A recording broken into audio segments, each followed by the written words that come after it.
Morning all of you. तो आज हम लोग क्या डिस्कस करने वाले हैं, जैसा कि आप लोगों ने थंबनेल में पढ़ लिया होगा, हम आज बात करने वाले हैं उस पेस्टिसाइड्स के बारे में जो पेस्टिसाइड एंटीबायोटिक में कन्वर्ट हुआ है। और ऐसा नहीं कि सिर्फ एंटीबायोटिक, वो ऐसा एंटीबायोटिक बना है जो कोई ऐसे बैक्टीरियल स्ट्रेन पे काम कर रहा था, जो ऐसे बैक्टीरिया को मार सकता है जो बैक्टीरिया बाकी किसी दूसरे ड्रग से नहीं मर रही है, लेकिन उस पेस्टिसाइड से मर गई। इस तरह की न्यू रिसर्च फाइंडिंग हुई, उसके बारे में हम लोग बात करेंगे। तो लेट्स बिगिन। तो जैसे कि आप लोगों को पता होगा कि बहुत ही फॉर्मल वे में मेरे सारे वीडियोस होते हैं, यहाँ मैं बहुत इनफॉर्मल वे में बैठा हुआ हूँ। उसका रीज़न ये है क्योंकि मैंने सोचा है कि एक न्यू हम सीरीज़ शुरू करें, और उस सीरीज़ मतलब प्लेलिस्ट के फॉर्म में होगा। वो प्लेलिस्ट आपको करंट साइंटिफिक अपडेट्स के नाम से प्लेलिस्ट होगा, जिसके अंदर सिर्फ वही वीडियोस होंगे या वही इन्फॉर्मेशंस मैं प्रोवाइड करूँगा जो करेंटली जो भी रिसर्च फाइंडिंग्स हुई है उनको लेकर। और करंट रिसर्च फाइंडिंग्स में केवल मैं उन चीज़ों को इंक्लूड करूँगा जो बहुत ही जनरल पब्लिक भी आसानी से समझ सके, या कहीं ना कहीं वो रिसर्च फाइंडिंग्स उनको भी डायरेक्टली या इनडायरेक्टली कहीं ना कहीं इम्पैक्ट करती हो। केवल उन्हीं करंट रिसर्च फाइंडिंग्स के बारे में हम बात करेंगे।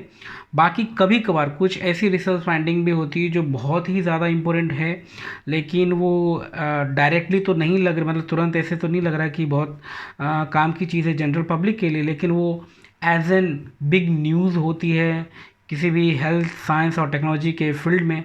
तो डेफिनेटली उस चीज़ को भी मैं इंक्लूड करूँगा, जिस पर वीडियो बहुत ही कम होंगे क्योंकि बहुत ही कम ऐसी रिसर्च फाइंडिंग्स अभी हो रही होती है। तो वो अगर ओकेशनली कभी कभार वो वीडियो बन जाएगा, जो कि डेफिनेटली ज़्यादातर वो वीडियो होगा हेल्थ प्रोफेशनल या साइंटिफिक रिसर्च या इन सब में जो हैं उन लोगों के लिए वो ज़्यादा रहेगा, बाकी नॉर्मल पब्लिक के लिए नहीं। हाँ, लेकिन फिर भी मैं उसको नॉर्मल पब्लिक को भी वो चीज़ समझ में आए उस तरीके से मैं उस चीज़ को एक्सप्लेन करने की कोशिश करूँगा। तो मैंने सोचा है कि न्यू ये एक सीरीज़ हमारी, एक न्यू प्लेलिस्ट हमारी एक शुरू हो जाए। तो इस वजह से, और यही कारण है कि यहाँ पे इन्फॉर्मल रहने का, क्योंकि वो जैसे ही मुझे वो फाइंडिंग्स मिलेगी मैं तुरंत ही आऊँगा, आप लोगों से जुड़ जाऊँगा। और सोचा है मैंने कई बार ये लाइव सेशन भी हम कर सकते हैं, जहाँ पे बहुत मेजर डिस्कशन अगर किसी बात पे करनी होगी तो हम लाइव सेशन भी कर लेंगे, उसका प्रीमियर भी मैं आपको प्रोवाइड कर दूँगा। तो फिलहाल मैंने यही सोचा है कि अभी हम ये न्यू प्लेलिस्ट शुरू करते हैं, और जो भी नॉर्मल पब्लिक को जो अफेक्ट कर सकती हैं या जिनको समझना चाहिए या जानने चाहिए, कहीं ना कहीं उनको बेनिफिट हो सकता है, तो इसके लिए हम लोग ये नया प्लेलिस्ट शुरू कर रहे हैं। तो दर्शक जो भी पहली बार जुड़ रहे हैं उनके लिए ये एक इन्फॉर्मेशन है छोटी सी, कि हम लोग यहाँ पर हेल्थ साइंस और टेक्नोलॉजी के बारे में बात करते हैं। तो अगर आपको ये वीडियो पसंद आता है तो हमारे चैनल के साथ जुड़े रहिए और शेयर भी कीजिए। और आप लोगों के लिए अभी एक, और बाकी जो पहले से दर्शक हैं और जो नए दर्शक आ रहे हैं उन सभी के लिए यही कि एक नया प्लेलिस्ट और शुरू हो चुका है, जहाँ पर हम करेंट रिसर्च फाइंडिंग की बात कर रहे हैं। तो ये भी अगर अपने आप को आपको अपडेट रखने की ज़रूरत है, अगर आप चाहते हैं कि हाँ मुझे हेल्थ साइंस और टेक्नोलॉजी रिलेटेड क्या करंट कोई चीज़ हो रही है और बहुत आसान भाषा में समझना चाहते हैं, तो डेफिनेटली हमारे चैनल के साथ जुड़े रहिए। यहाँ पे हम वही चीज़ करते हैं कि एक साइंटिफिक जो चीज़ें होती है बहुत इजी वे में उसको मैं कैसे रख सकता हूँ वो मैं रखने की कोशिश करूँगा, और मैं वैसे ही रिसर्च इंक्लूड करूँगा जो ज़्यादातर लोगों के लिए कहीं ना कहीं रोल प्ले करती हो, आइदर डायरेक्ट और इनडायरेक्ट। तो डेफिनेटली मैं उस तरह की चीज़ें के बारे में डिस्कस करूँगा। तो चलिए हमारे अब मेन टॉपिक पे बारे में शुरू करते हैं। जैसे कि मैंने आप लोगों को बताया कि हम लोग यहाँ पे किस चीज़ के बारे में बात करने वाले हैं, पेस्टिसाइड की। देखो पहले समझ लेते हैं पेस्टिसाइड क्या है। डिटेल में नहीं जा रहा मैं पेस्टिसाइड का, हो सकता है कभी न्यू नेक्स्ट कभी किसी वीडियो के अंदर मैं पेस्टिसाइड्स के बारे में डिटेल में बात कर लूँ। अगर आप लोगों को चाहिए होगा तो आप कमेंट करिए, वो तो जल्दी वीडियो आ जाएगा। कमेंट नहीं करेंगे तो हो सकता है देरी से वो वीडियो आए। अगर आप लोगों को जानना है पेस्टिसाइड्स के बारे में डेफिनेटली आप मुझे कमेंट करिए या मेल करिए। और लेक्चर सीरीज़ चाहिए आपको, जो बहुत सारे बायोटेक्नोलॉजी, माइक्रोबायोलॉजिस्ट और different biochemistry, different course work में कहीं ना कहीं ये पेस्टिसाइड्स आता है टॉपिक। तो अगर पेस्टिसाइड्स के लिए लेक्चर सीरीज़ चाहिए तो आप उसके लिए मुझे मेल करिए, मैं प्रोवाइड करूँगा आपको इन्फॉर्मेशन कैसे कहाँ पर आपको लेक्चर सीरीज़ मिल सकती है। तो पेस्टिसाइड्स के बारे में हम ज़्यादा नहीं, हम नॉर्मल वे में समझते हैं कि देखो पेस्टिसाइड एक ऐसा केमिकल कंपाउंड होता है जो क्या करता है, जो नॉर्मल जो हम क्रॉप करते हैं, जो हमारी बहुत तरह की जो खेती होती है, जो खेती करते हैं इंसान किसान लोग, मतलब वो भी इंसान ही है। तो वो जो खेती करते हैं, तो जब खेती करते हैं तो बहुत सारे के बग्स और बहुत तरह के कीड़े मकोड़े टाइप की चीज़ें उस खेती को नष्ट करने लग जाती हैं। तो वहाँ पे वो लोग इस तरह के केमिकल कंपाउंड का यूज़ करते हैं जो उन कीड़ों को उनकी खेती को नष्ट करने से बचा सके। तो इस तरह के केमिकल कंपाउंड को हम बोलते हैं पेस्टिसाइड। वो असल में केमिकल कंपाउंड्स होते हैं।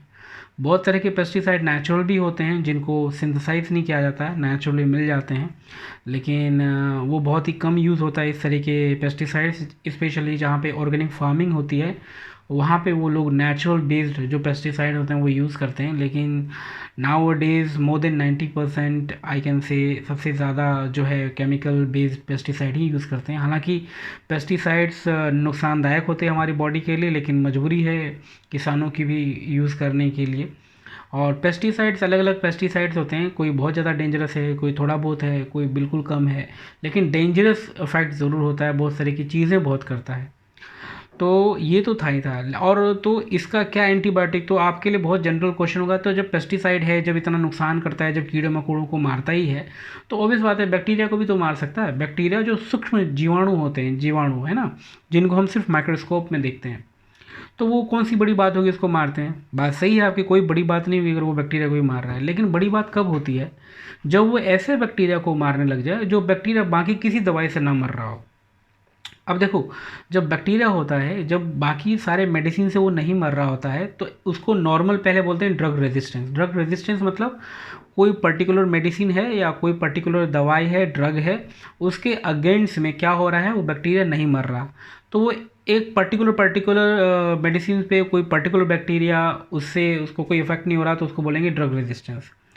लेकिन जब कोई ऐसा बैक्टीरिया, जब एक ही ड्रग नहीं बल्कि कई सारे ड्रग, एक मतलब 4 5 10 12 ग्रुप ऑफ ड्रग, उन सभी से वो रेजिस्टिव हो जाता है। मतलब कि उन वो सारे ड्रग भी अगर उस बैक्टीरिया पे डालें तो उसको कोई इफेक्ट नहीं होता, उसकी कोई डैमेजेस नहीं होते, तो उसको हम बोल देते हैं multi drug resistance bacteria. Multi drug resistance है ना, क्योंकि एक ड्रग से रेजिस्टेंस नहीं है उसका, मल्टी ड्रग से है। रेजिस्टेंस मतलब प्रतिरक्षा, मतलब एक तरीके से प्रतिरक्षा प्रणाली, मतलब एक तरीके से बैक्टीरिया का जो डैमेजिंग होगा उसको रोकना। तो बैक्टीरिया जो है उस मेडिसिन के डैमेजिंग इफेक्ट से, मतलब मेडिसिन के डैमेजिंग इफेक्ट को रोक सकता है, तो ड्रग रेजिस्टेंस कहलाता है। तो रेजिस्टेंस वर्ड वहाँ से है ना। तो मल्टी ड्रग, और ऑन द सेम टाइम कुछ ऐसे भी बैक्टीरिया स्पीशीज़ हैं, बैक्टीरियल स्पीशीज़ हैं जिस पे कोई मेडिसिन काम नहीं करती, अभी तक की जो मेडिसिन से कोई काम नहीं करती, उसको हम बोलते हैं total drug resistance, TDR। TDR मतलब टोटल ड्रग रेजिस्टेंस, मतलब कोई भी मेडिसिन, अभी तक का जो भी इन्वेंटेड मेडिसिन है, कोई उस पर वर्क नहीं कर रहे। तो क्या ऐसा है? यस, ऐसा बैक्टीरिया है ट्यूबरक्लोसिस को जो इन्फेक्ट करता है, माइकोबैक्टीरियम ट्यूबरक्लोसिस में कुछ ऐसे स्ट्रेन हैं, सारे नहीं, कुछ ऐसे स्ट्रेन हैं जिनके पर कोई मेडिसिन, अभी तक की कोई मेडिसिन काम नहीं करती, जिसको हम बोलते हैं TDR। अब ट्यूबरक्लोसिस क्या है क्या नहीं, वो हम एक सेपरेट वीडियो में, डेफिनेटली उसका वीडियो आ रहा है आपका ट्यूबरक्लोसिस का, हो सकता है उसकी एक प्लेलिस्ट हो, तो डेफिनेटली हम उसमें बात करेंगे, क्योंकि उसमें भी थोड़ा बहुत बेसिक वर्क मैंने कर रखा है, introductory kind of work. Main research तो नहीं कर रही, लेकिन कहीं ना प्रोजेक्ट से मैं जुड़ा हुआ था, तो मैंने सोचा है वो उसमें फिर हम डिस्कस करेंगे और डिटेल के अंदर। तो कहने का मतलब ये है कि अगर ऐसा कोई बैक्टीरियल स्पीशीज़ है जिस पे बहुत सारी मेडिसिन वर्क नहीं कर रही, मेडिसिन जो है उसको डैमेजिंग इफेक्ट नहीं कर रही, अगर ऐसे बहुत सारे के बैक्टीरिया हैं अगर, तो अगर उस तरह के बैक्टीरिया अगर पेस्टिसाइड से किल हो जाता है ना, कोई ऐसा पेस्टिसाइड दिख जाए सडनली जो उसको डैमेजिंग इफेक्ट कर ले, तो ये ग्रेट न्यूज़ बन जाती है और ये एक बिग न्यूज़ बन जाती है। तो यही न्यू रिसर्च फाइंडिंग हुई है कि एक पर्टिकुलर पेस्टिसाइड है, इनकाउंटर हुआ है कि भाई ये जो एक पर्टिकुलर जो वो बैक्टीरिया था उसके ऊपर नहीं कर रहा था। अब बैक्टीरियल में भी और भी बहुत सारी डिटेल होती हैं, वो हो सकता है किसी नेक्स्ट वीडियो में बताएं। एक ग्रुप ऑफ है जो मैं आगे यहाँ पे भी नाम तो मेंशन कर दूंगा, लेकिन उसको डिटेल में बाद में समझेंगे। तो अब पहले बात समझते हैं कि चलो ये समझ में आ गया कि भाई पेस्टिसाइड जो है उसके ऊपर एक बैक्टीरिया जो जिसके ऊपर कोई दवाई काम नहीं करती थी, पेस्टिसाइड काम कर गया, तो भैया ये बिग न्यूज़ हो गई, समझ में आया। अब ये कौन सा पेस्टिसाइड था? तो ये पेस्टिसाइड था हमारा N-एराइल सी नाइट्रोएजोल्स, N-एराइल सी नाइट्रोएजोल्स। N वर्ड जो होता है वो नॉर्मली सिंगल चेन जो होती है उसके लिए होता है, मतलब ये ऑर्गेनिक केमिस्ट्री में है, तो अगर उसके लिए चाहिए तो उसमें हम बात कर लेंगे। ऑर्गेनिक केमिस्ट्री की कभी ऐसी कोई बात होगी, वैसे होगा नहीं, वो तो ज़्यादातर स्टूडेंट्स के लिए रहता है। लेकिन आप समझिए कि N-एराइल एक कंपाउंड है, केमिकल कंपाउंड का नाम है, जो कि क्या है, पेस्टिसाइड है, जिसको बहुत ज़्यादा यूज़ किया जाता है। अब इसके क्या डैमेजिंग इफेक्ट हैं? हाँ हैं। नॉर्मली ये म्यूटेशन कोज कर देता है। अगर इंसानों का ज़्यादा ओवर एक्सपोजर हो जाए इस पेस्टिसाइड पे तो म्यूटेशंस कोज करता है। म्यूटेशंस क्या होता है? म्यूटेशन ये होता है कि जैसे कि पता नहीं किसी वीडियो मैंने आपको बताया कि डीएनए के बारे में, शायद मैंने किसी वीडियो में बोला हुआ है थोड़ा सा। जैसे डीएनए होता है, हमारे अंदर जो भी कैरेक्टर हैं वो जीन डिसाइड करते हैं। ये सारे जो जीन्स होते हैं वो डीएनए पे अरेंज होते हैं, है ना। तो इस तरीके से वो डीएनए जो होता है आपके सारे कैरेक्टर को बताता है। अगर उसमें म्यूटेशन हो जाए, यानी कि उसमें कोई ऐसा डीएनए का कोई पार्ट चेंज हो जाए या टूट के निकल जाए, तो वो पर्टिकुलर कैरेक्टर क्या हो सकता है, या तो लॉस हो सकता है, या एक से ज़्यादा चीज़ें आ सकती, या फिर नई चीज़ें आ सकती, म्यूटेशंस, न्यू कॉम्बिनेशंस हो सकते हैं ना। तो इसी तरीके से उसको हम म्यूटेशंस बोलते हैं। और म्यूटेशंस भी डिफरेंट डिफरेंट टाइप्स के होते हैं। डेफिनेटली इस टॉपिक का वो है नहीं, लेकिन कभी हम बात कर सकते हैं उसके ऊपर भी। तो वो म्यूटेशन कोज कर देता है। तो ये तो इसके साइड इफ़ेक्ट थे, मतलब इसका ओवर एक्सपोजर की सारी चीज़ें थी, और ये टॉक्सिक भी है, हमारे लिए जानलेवा भी होती थी, लेकिन ये यूज़ होता था। अब इसको किस में यूज़ कर सकते थे? नॉर्मली ये जो पेस्टिसाइड है ज़्यादातर यूज़ होता था फंगी, मतलब फंगस को ख़त्म। कभी कभी जो फुंदी लग जाती है ना, कुछ ऐसे फंगस होते हैं जो हमारे लिए भी टॉक्सिक होते हैं और पेड़ पौधों के लिए भी टॉक्सिक होते हैं। जब खेती करते हैं तो वहाँ पे बहुत सारी खेती की फसल को नुकसान कर देते हैं वो फंगस। हिंदी में समझिए फुफंदी, है ना, और भी कोई डिफरेंट लैंग्वेज में कुछ कुछ बोलते होंगे, लेकिन आप ये भी समझ सकते हो जैसे मशरूम होता है तो मशरूम भी एक फंगस ही है, उसी प्रजाति की कोई चीज़ है वो भी। तो वो नॉर्मली क्या करता था, वो जो खतरनाक फंगस होते थे, यानी वो जो फुंदी होती थी जो बहुत डेंजरस होती थी खेती के लिए, उन सभी को वो नष्ट कर देता था वो पेस्टिसाइड। तो इस वजह से उस पेस्टिसाइड को यूज़ किया जाता था। और ज़्यादातर ये जहाँ पे ह्यूमिड कंडीशंस हैं मेरे ख्याल से वहाँ ज़्यादा यूज़ होता होगा, मॉइस्चर वाली कंडीशन में, क्योंकि वहीं पे फंगस जो है वो इजीली ग्रो करने लग जाता है बहुत ज़्यादा ही। तो इस तरह की चीज़ें हुआ करती थी, और तो इस तरीके से ये पेस्टिसाइड का वहाँ पे इस्तेमाल होता था। अब साइंटिस्टों ने कैसे देखा, हालांकि मैं आपको बहुत ज़्यादा डिटेल में ये नहीं बोलूँगा, क्योंकि डिटेल में अगर आपको और इन्फॉर्मेशन जाननी होगी तो आप मुझे मेल करिए या कमेंट करिए, मैं आपको प्रोवाइड कर दूँगा वो सारे रिसोर्सेज। लेकिन फिर भी मैं एक सुपरफिशली सारी चीज़ें बता देता हूँ। तो कुछ साइंटिस्ट ने क्या किया, इसको चेक किया, उस केमिकल कंपाउंड को क्या किया, वो एक पेट्री डिश ली, पेट्री डिश में बैक्टीरिया का कल्चर किया, और बैक्टीरिया का कल्चर करके उस पर्टिकुलर ड्रग को थोड़ा सा डाल दिया। तो जब वो ड्रग डाला तो जिस एक सर्कल सा बना करके उन्होंने डाला, तो उस सर्कल में बैक्टीरिया ग्रो नहीं कर पा रही थी, बैक्टीरिया वहीं ग्रोथ हो रही थी। और फिर जैसे जैसे हम उसमें ड्रग्स डालते गए, मतलब वो पेस्टिसाइड जैसे जैसे डालते गए, तो जहाँ जहाँ पे डालते गए तो बैक्टीरिया की साइज जो रिंग होती थी जहाँ पे कॉलोनी ग्रोथ हो रही थी, मतलब बैक्टीरिया जो है वो अलग अलग तरीके से ग्रो करता है, कोई चेन के फॉर्म में ग्रोथ करता है, कोई कॉलोनी के फॉर्म में ग्रो करता है। तो जिसको डिफरेंट डिफरेंट कल्चरिंग टेक्निक्स में हमें पता चलता है।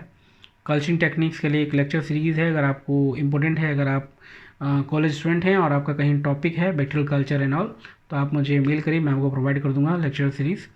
तो वहाँ पे क्या होता है, वो रिंग शेप में ग्रो हो रही थी। तो जैसे जैसे पेस्टिसाइड डाल रहे थे तो उसकी रिंग जो है छोटी होती गई, और जितना देते गए तो वो कम ग्रोथ होने लग गई।